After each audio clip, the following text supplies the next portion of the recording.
80% से ज़्यादा students classroom lectures में फोकस नहीं कर पाते क्योंकि एक सिंगल टीचर 50 to 60 स्टूडेंट्स को 100% अटेंशन नहीं दे पाती है। अब आप सोचेंगे इसका सोल्यूशन क्या है? So let me introduce one-on-one teaching experience from Wasim sir's tutorials, जहां पर हर एक स्टूडेंट को एक डेडिकेटेड टीचर प्रोवाइड किया जाएगा जो उन्हें उनके स्टडी पेस के हिसाब से गाइडेंस और अटेंशन देंगे। हर एक स्टूडेंट का कस्टमाइज तरीके से टेस्ट सीरीज डिज़ाइन किया जाएगा। अगर आपको भी इसी तरीके का स्टडी एनवायरनमेंट चाहिए तो आज ही हमें कांटेक्ट करें दिए गए नंबर पर। 4 राज्यों की चुनावी बिसात पर भाजपा ने मारी बाजी। वर्ष 2024 लोकसभा चुनाव का सेमीफाइनल कांग्रेस हारी। क्या है भाजपा की जीत और कांग्रेस के हार के कारण?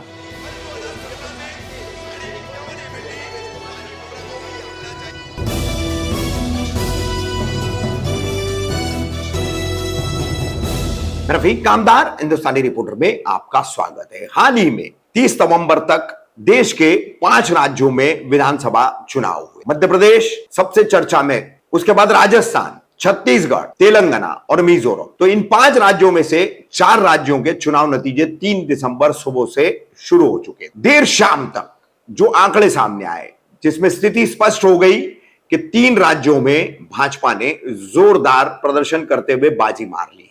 मध्य प्रदेश में, राजस्थान में और छत्तीसगढ़ में। छत्तीसगढ़ और राजस्थान दोनों भाजपा ने कांग्रेस से छीन ली है। मध्य प्रदेश में अपनी सरकार को कायम किया है और वो भी बम्पर जीत के साथ। वहीं इकलौता एक तेलंगाना ये ऐसा राज्य रहा 4 में से जिनके नतीजे आज घोषित हुए हैं, क्योंकि मिजोरम के चुनाव नतीजे 4 दिसंबर को घोषित हो। तो 3 दिसंबर को घोषित हुए इन 4 में से 3 हिंदी भाषी प्रदेश राज्यों में भाजपा ने साफ तौर पर बाजी मारी है। हार जीत का आकलन हम बाद में करेंगे। सबसे पहले आपको यहां पर आंकड़ों की स्थिति समझा दें।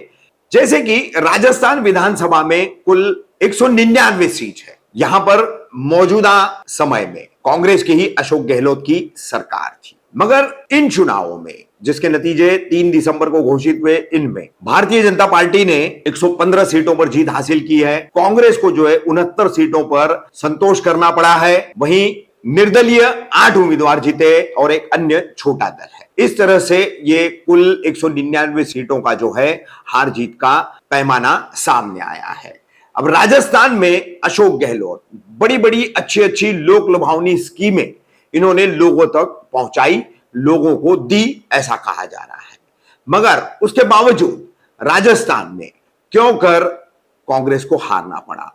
क्यों कर यहां पर भाजपा में आंतरिक गुटबाजी होने के बावजूद, बहुत ज्यादा कलह होने के बावजूद भाजपा ने बम्पर जीत हासिल की है? तो सबसे पहले एक ट्रेंड अक्सर चला है विधानसभा चुनाव को लेकर राजस्थान में, 5 साल भाजपा को, 5 साल कांग्रेस को। इस तरह का राजस्थान का मतदाता अक्सर निर्णय देता आया है, अपना मैंडेट इस तरह का देता आया है।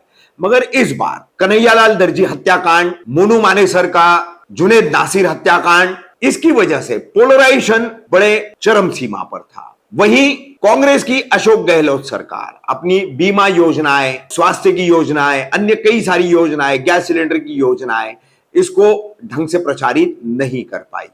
और सबसे बड़ा फैक्टर अशोक गहलोत को लेकर एक नेगेटिव परसेप्शन कई जगहों पर राजस्थान में खड़ा हो गया था जाट और गुर्जर समाज के बीच में। जाट और गुर्जर समाज के लिए जो गलत बातें कांग्रेस के नेताओं और मंत्रियों द्वारा राजस्थान में की गई, उस पर शुरू में अशोक गहलोत चुप्पी साधे रहे। बाद में उन्होंने इस पर माफी मांगी, लेकिन तब तक ये अच्छा खासा नुकसान कर चुकी थी, जिसके चलते जाट और गुर्जर समाज का वोट एक तरफा भाजपा को गया है। और जहां जहां इस समाज की संख्या ज्यादा है, ये जाट और गुर्जर बहुल इलाके जो है, तो वहां पर भाजपा को बम्पर जीत मिली है। बहरहाल ट्रेंड भी पकड़े, कैसे भी हम इसको माने, तो भाजपा ने यहां एक बड़ी जीत हासिल। उसके बाद आइए बात करते हैं बहुचर्चित मध्य प्रदेश की, जहां पर दावा किया जा रहा था, एग्जिट पोल भी बता रहे थे, जैसे राजस्थान में कांटे की लड़ाई थी, तो मध्य प्रदेश में कांग्रेस को जीतता हुआ कई एग्जिट पोल में बताया गया था। और एन उल्टे इसके एक आंकड़े आए हैं, क्योंकि वर्ष 2018 के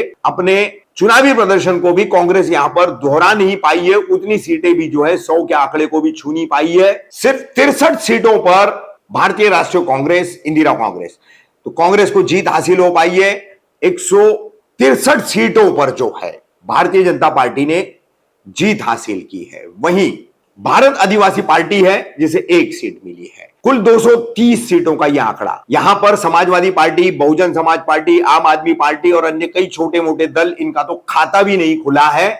मगर जहां कांग्रेस की जीत के एग्जिट पोल दिखाए जा रहे थे, दावे किए जा रहे थे, अंडर करंट है, काफी कुछ है, एंटी इनकम्बेंसी फैक्टर है शिवराज सिंह मामा की सरकार को लेकर के, फिर भी कई केंद्रीय मंत्रियों को और बड़े नेताओं को भाजपा ने विधानसभा चुनाव की उम्मीदवारी देकर के उतारा था, जैसे उसने राजस्थान में किया। उसी तरीके से मध्य प्रदेश में भी किया, जिसके कुछ अच्छे नतीजे भी भाजपा को मिले हैं। लेकिन कांग्रेस चूकी कहां? तो कांग्रेस चूकी सबसे पहले कमलनाथ और दिग्विजय सिंह, इनके जैसे बुजुर्ग हो चुके, बूढ़े हो चुके नेताओं पर कांग्रेस ने दारोमदार रखा। टिकट बंटवारे में भी जो सर्वे था उसके मुताबिक कांग्रेस ने टिकट बंटवारा नहीं किया।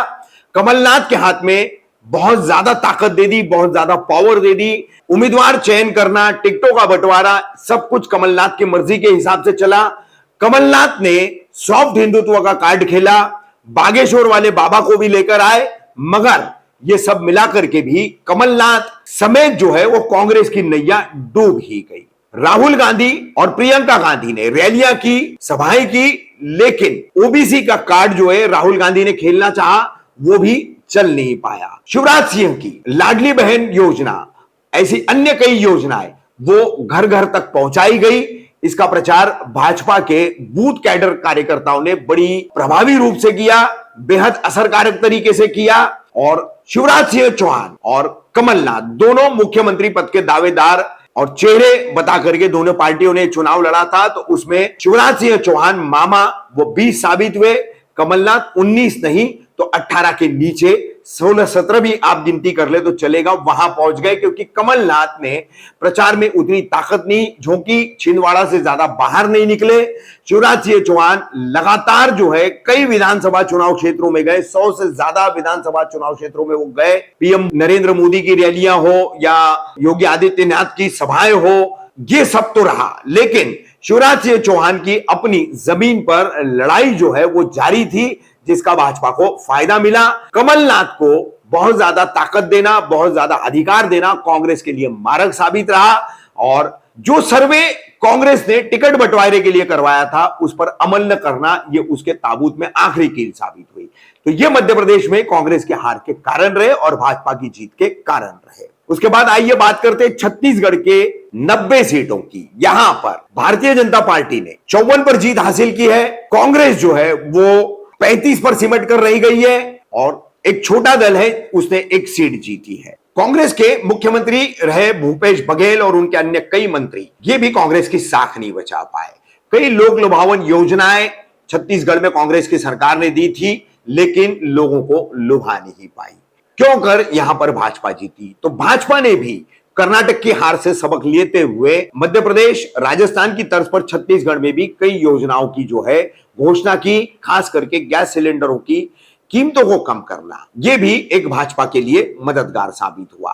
और भूपेश बघेल की मनमानी कांग्रेस को ले डूबी। जिस तरह से कमलनाथ को सर्वाधिकार दिए गए, छत्तीसगढ़ में भी भूपेश बघेल को सर्वाधिकार दिए गए। दूसरी लाइन के युवा नेताओं को मध्य प्रदेश, राजस्थान, छत्तीसगढ़ तीनों जगहों पर जो है कांग्रेस ने दरकिनार किया, जिसके चलते कांग्रेस को यहां पर तीनों राज्यों में हार का सामना करना पड़ा। भाजपा द्वारा, भाजपा में अंतर्कलह होने के बावजूद, गुटबाजी होने के बावजूद डिसिप्लिन रहा, अनुशासन लेकर के कैडर चला, नेता चले, तो पार्टी ने जीत हासिल की। और इन तीनों राज्यों में सबसे एक अहम फैक्टर जो है वो है ध्रुवीकरण का, पोलराइजेशन का। हिंदुत्व के नाम पर जो पोलराइजेशन किया जा रहा था वो अपनी चरम सीमा पर था। और वो पोलराइजेशन का नतीजा ये रहा कि वोट का अनुपात भी बढ़ा और उसका फायदा भाजपा को साफ तौर पर यहां पर मिला। अब बात करेंगे अंतिम राज्य तेलंगाना। तेलंगाना में कांग्रेस भारतीय राष्ट्रीय समिति, जो पहले तेलंगाना राष्ट्रीय समिति थी, केसीआर के चंद्रशेखर राव, ये बीआरएस के प्रमुख भी और मुखिया भी, इनकी पार्टी के सामने कांग्रेस की चुनौती थी। भारतीय जनता पार्टी त्रिकोणीय मुकाबले में लगी हुई थी, लेकिन कोई खास प्रदर्शन भारतीय जनता पार्टी का इधर पार्टी के तौर पर नहीं माना जाएगा। लेकिन 8 सीटें फिर भी यहां पर भारतीय जनता पार्टी ने जीती है। तो यहां आपको बता दें, तेलंगाना में कुल सीटें हैं 119, जिनमें से 64 सीटों पर कांग्रेस ने जीत हासिल की है। बीआरएस जो है, पूर्व की टीआरएस और अब की बीआरएस, केसीआर की पार्टी 39 सीटों पर सिमट कर रह गई। भारतीय जनता पार्टी ने 8 सीटें जीती है।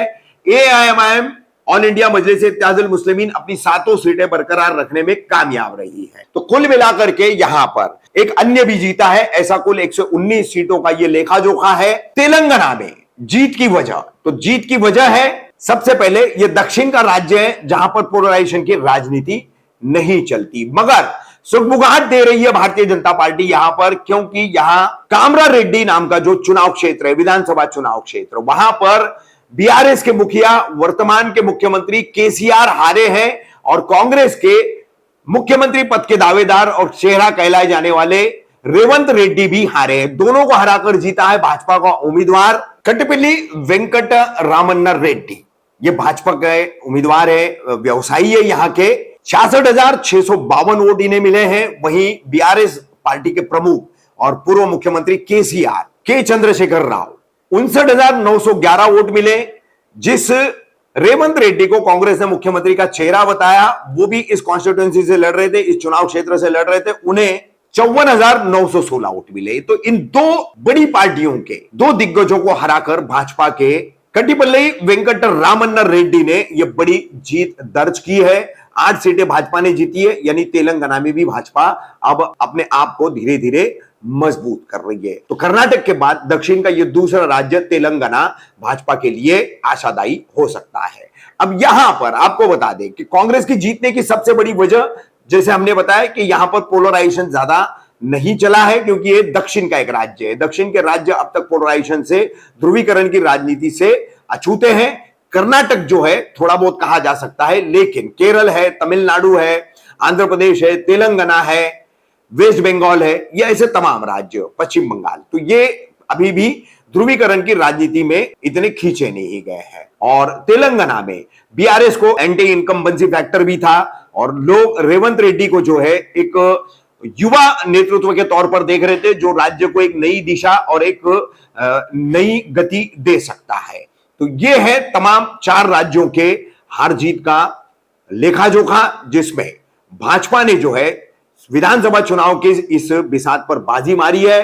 2024 के लोकसभा चुनाव का सेमीफाइनल कहलाया जा रहा था, जिसमें कांग्रेस हारी है, मगर उनके कारण क्या है उसके साथ आज हमने आपको ये तमाम 4 राज्यों का चुनावी नतीजों का लेखा जोखा दिखाया है।